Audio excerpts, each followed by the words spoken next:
Now, could you share maybe a few practical tips or pointers that they can follow to really begin the shift in mindset towards a design thinking approach, and how do they start to tackle problems from a design thinking approach if they weren't doing so already? Yeah. So as I said, it's a little difficult, you know, it's for big organizations, it's a little difficult, but the first thing that's they generally people make mistakes on which somebody should be careful about and start is not making any assumptions. Like that's the first thing. Design thinking to some people are certain assumptions. So there is no assumption that you should be having about two things. One, the design thinking as a process. Number two, the level of understanding of design thinking in your organization.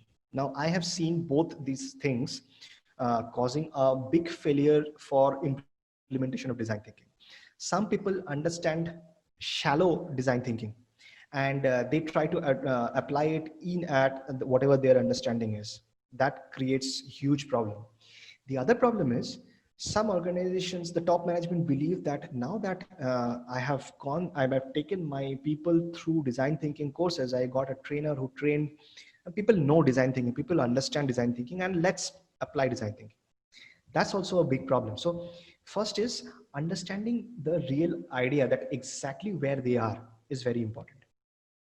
Point number two is you actually cannot apply design thinking straight away in a big project and go full on that the whole organization from today follows design thinking methodology. No, that's not the way to go ahead with.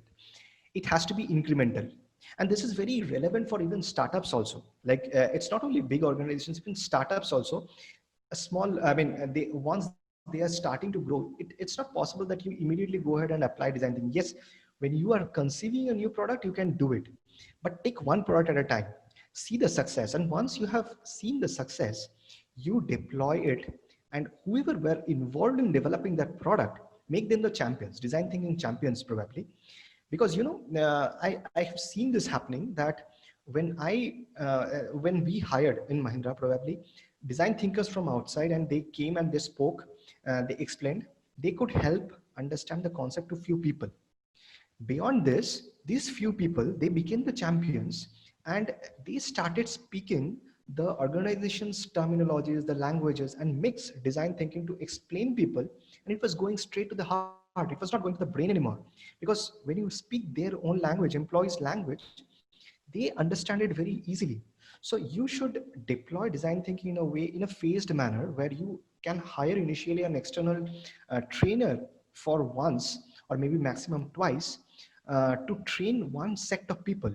But after that, you should enable this few people, empower them to the extent that they become the trainers for the organization.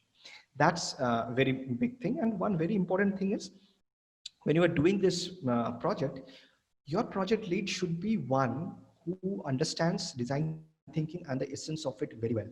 Two reasons for it. One, budget. So if that person has the budget, and sometimes design thinking goes in a iteration loop, it happens. Now, both these two things are very frustrating for a program manager if he doesn't appreciate design thinking. They may feel that, oh my God, I am spending so much and what am I getting? I need immediate results. But if that person can appreciate, okay, fine, this is something, they are actually making progress. They are making prototypes and evaluating with the user every day. And they are not making another product of my competitor. Then they actually appreciate and things go a little easy for the organization.